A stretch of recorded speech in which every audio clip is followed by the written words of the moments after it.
High বন্ধুরা, আমি কৌশিক দাস নিয়ে চলে এসেছি একটা নতুন ভিডিও। এই ভিডিওতে ক্লাস 12-এর জেনেটিক্স যে চ্যাপ্টারটা আছে সেই চ্যাপ্টারের দুটো কনসেপ্ট আমরা করব। কনসেপ্ট দুটো হচ্ছে ইনকমপ্লিট ডমিনেন্স আর কোডমিনেন্স।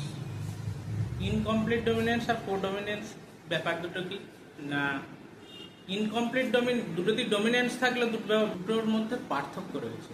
ইনকমপ্লিট ডমিনেন্সে যে রিসেসিভ অ্যালিল সেটা ডমিনেন্ট অ্যালিলসের সঙ্গে মিক্স হয়ে যায়, ডমিনেন্স পুরো ডমিনেন্ট দেখাতে পারে না, সেটা হচ্ছে ইনকমপ্লিট ডমিনেন্স।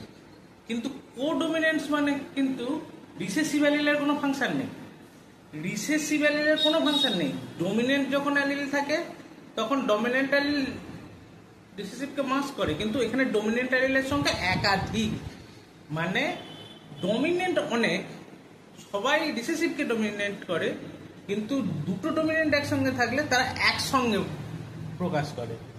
অর্থাৎ ইনকমপ্লিট ডমিনেন্সের যে জায়গাটা রয়েছে, যে মাস্কিং এর জায়গা, সেটা যেমন ইনকমপ্লিট, মাস্কিং এর জায়গাটা ইনকমপ্লিট, তাই সেটাকে আমরা বলছি ইনকমপ্লিট ডমিনেন্স।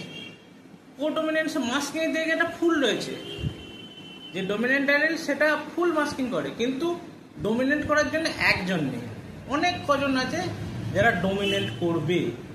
এইটাই হচ্ছে ইনকমপ্লিট ডমিনেন্স আর কোডমিনেন্সের পার্থক্য। আশা করি বুঝতে পেরেছো।